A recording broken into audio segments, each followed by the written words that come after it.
What is up, everybody? Welcome back to the Football Guys YouTube channel. Last week, me and Christian dived into overrated dynasty assets. This week, we're going underrated. Let's look at some guys that we like that maybe the community, maybe the dynasty values out there are just off to us. So we're going to be going through 4 players, 2 each, of guys out there that you could be looking at, are pivots, maybe guys that you could trade them for based on value or maybe tear down a little bit. So let's dive into these guys. I think people are going to like us a little bit more this week, Christian. So let's start with your first guy. Who do you think is an underrated dynasty asset right now?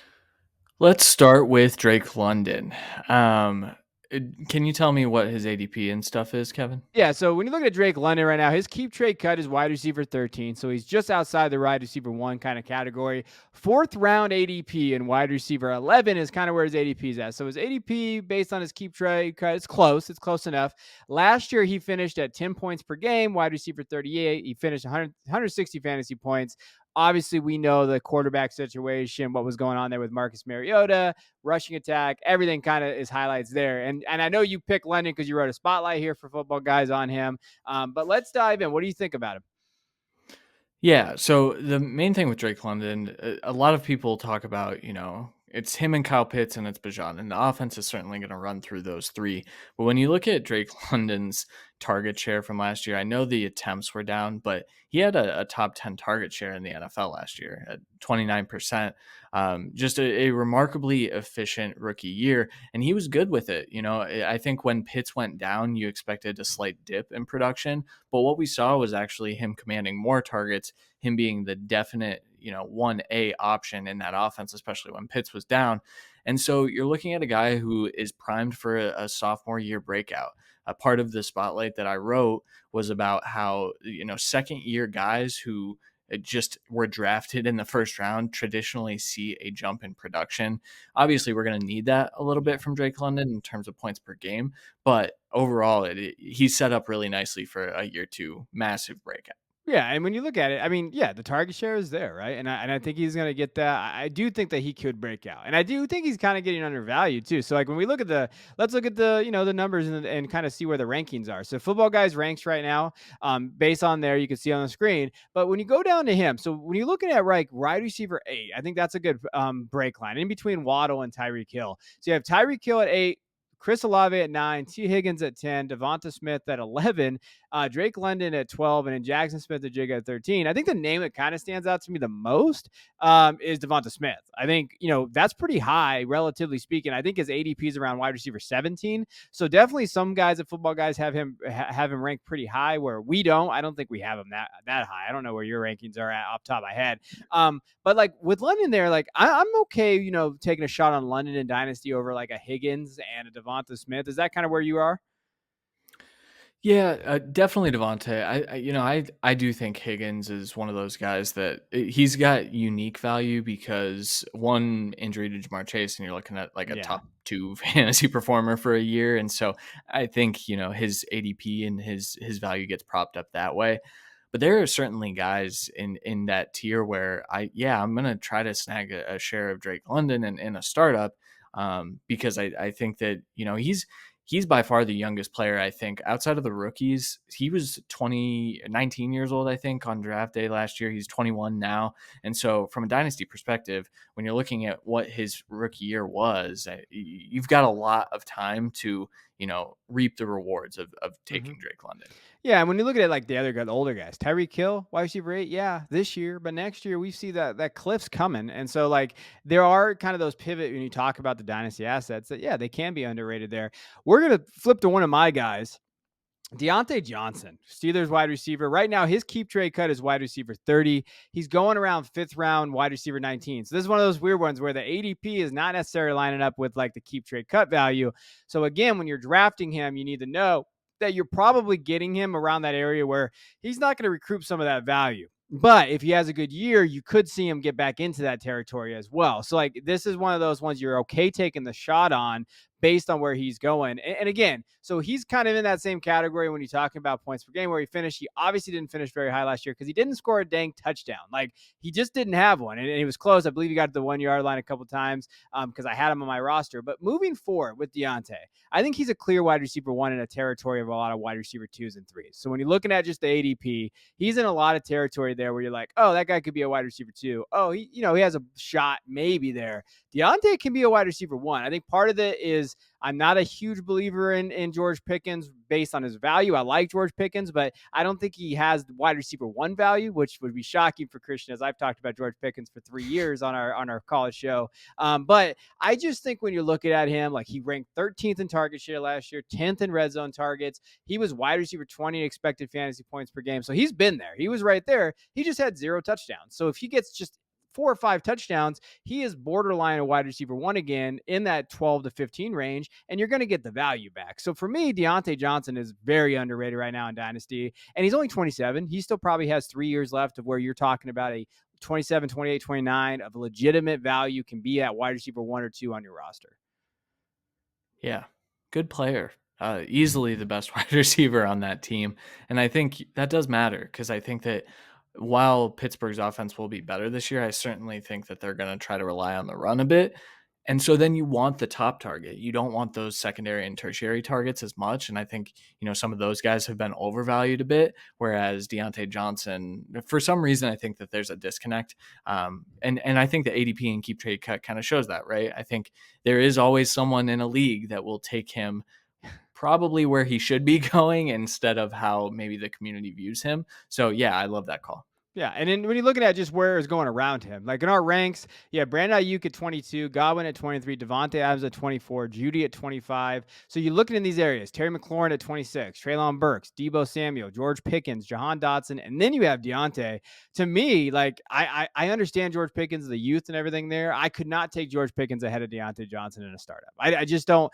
I don't think that when you're looking at what's the right move there for just a dynasty asset. I understand that Pickens is young, and I get that youth always kind of wins out, but Diontae can produce this year and next year as wide receiver one category. Like he can get up there. I'll take that all day on my dynasty teams because you can still move him from there. If Pickens is a low end wide receiver 2 or 3, that value is going to stay the same relatively. Where when Johnson kind of breaks back out, scores those touchdowns that we hope to see this year, you're going to get it back. And then Jahan Dotson, you can't be drafting Jahan Dotson in a Commander's offense where he's the wide receiver 2, maybe the option when that running back room, when you talk about Antonio Gibson, they're going to have to fight for targets there, where Diontae is not that. He is a legitimate wide receiver 1 that can definitely step up and be there. And he's frustrated managers, but he's definitely got the talent. Yeah. And also I would take him over Jerry Jeudy pretty comfortably too. Yeah. I like to take talented wide receivers. I think Diontae Johnson is certainly that. Man, the Jerry Jeudy stands are upset right now. But yeah, we've been waiting for that Jerry Jeudy breakout. 1 year. We'll get it 1 year. Maybe we'll see. All right. Give me your old running back that you got on this list for me. Yeah, the old running back that I believe is 25, 24. Yeah, 25 years old, super old. Josh Jacobs. Fantastic year last year. And I think when you look at I think a lot of people in Dynasty like to draft those youthful running backs. I think they're wrong. I think Josh Jacobs should be a little bit higher. Where's he going in ADP? So this is interesting. So for Jacobs, when you're looking at him, running back 8 on keep trade cut, running back 8 in ADP. So 4th round, running back 8. So his value and his expected value is basically the same. And when you said he had a good year, 321 fantasy points last year, 20 points per game, running back 3. He won leagues last year. You want to talk about a league winner? Josh Jacobs was that guy. So what is your take for Dynasty though? Because man, when they hit 25, we got to get rid of them. That's what everybody says. I don't know, man. I just saw Derrick Henry take 349 attempts last year. That's kind of it. Josh Jacobs got a Derrick Henry-like workload. He got a Nick Chubb-like workload. He got a Saquon Barkley in his prime-like workload. And then for whatever reason, his value, it went up. I think, last offseason we were talking about him as like the running back 13, 14 around there. Yeah. Correct me if I'm wrong, but he was certainly lower because we hadn't seen that breakout. The breakout happened, guys. I mean, almost 350 attempts. He had over almost 400 opportunities when you talk about, targets and receptions and that nature as well. Just a fantastic season. And I think when you talk about, okay, the contract situation, that worries dynasty managers. But then when it gets resolved, the value kind of comes back up. You're probably getting top 3 to 4 workload. Yeah. And so I think you can value him in the top 5 despite that age. I don't know, man. Josh Jacobs to me is like the easiest pick. I know I'm one of those weird guys that still drafts running backs in Dynasty because I like to win. But yeah, I'll take Josh Jacobs at RB8 all day. So here are the guys going around him. So we're talking about pivoting, maybe like some guys ahead of him that you maybe would like less. So we have Jonathan Taylor at 4, Gibbs at 5, Saquon at 6, 7 is Ken Walker, ETN's sitting there at 8, and then we got Josh Jacobs, Ramondre, Najee Harris, Eckler, and Tony Pollard at running back 13. So Walker and ETN, those feel like kind of the two in that area. Are you comfortable taking Jacobs over both those guys? Yeah, Yeah. yeah, easily. Okay. To be honest, I think that's the thing with Jacobs is we've seen it. We haven't quite seen it with those two guys, and then both of those guys have competition in their backfield now, whereas Jacobs still has Zamir White and Amir Abdullah. So Yeah. I'll take that. No, you're 100% correct about the whole Zamir White, and I like Zamir. We've kind of talked about him on Me too. on the show during the week, but yeah, yeah, 100% in terms of who they got behind them. Last guy that we're going to talk about that I want to kind of mention, Tua Tagovailoa. I think Tua, to me, keep trade cuts QB 15. Right now, he's going that second round QB 13 range. But last year, when he was healthy, averaged about 18.4 points per game. He was quarterback 15. When he was healthy, this kid was a top 8 quarterback. And I know you've written a spotlight on him, and we've talked about it. I wrote a spotlight on him last year. I just expected if we cannot sit here and say he's not going to be healthy because none of us have that crystal ball. We do know that there's an exceeded risk there, but at quarterback 15 or quarterback 13, this is a guy that you could get as your second quarterback on your super flex startup team or whatever, and you could pair him with a top 5 quarterback. Sign me up all day because Tua's expected ceiling is way higher than some of these guys going in that QB 13 to 16 range. Like, especially because of the offense they have around him. Because if you're going to talk about it, so guys going around him, if we look at that really quick, Deshaun's at QB 9. I would probably take Deshaun. QB 10 is Kyler Murray, Anthony Richardson, Bryce Young, Dak Prescott, CJ Stroud, Daniel Jones, and Tua. So when you're looking at our rankings here, football guys, we actually have Tua down at quarterback 16. I would much rather have Tua right now than probably Dak Prescott, CJ Stroud, probably Daniel Jones, definitely Bryce and those guys, because like we've talked about, Bryce and CJ to me are low-end quarterback 1 ceiling plays. Tua can be we've seen it in this offense. We see what they're built around him. I have concerns with what they can build around with Bryce and with, CJ based on the weapon and the draft picks they don't have.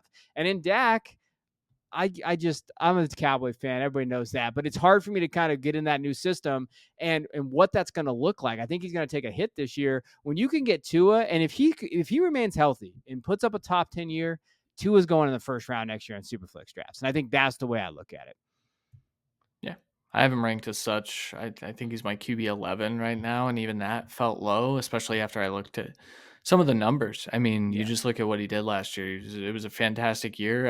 Other than the injuries, which I know that's probably built into that QB 15, QB 16 range, is he's like one concussion away from retiring, but also I'm gonna be a little risky, and if I can get him as my QB2, like you said, that's an easy way to compete very quickly in Dynasty. Yeah, and when you're talking about the numbers that look good, he led all quarterbacks in passer rating when he was out there, yards per attempt and touchdown percentage. He was there. He's that guy. And if you believe that Tyreek Hill and Jalen Waddle are both top 10 wide receivers, who's going to be throwing him the football? It's Tua. And I think that's the reality of that system. So those are our 4 underrated dynasty assets right in there, the value that you can get for them. We appreciate you guys as always on the channel. Hit that like and subscribe button. Go check out our podcast here.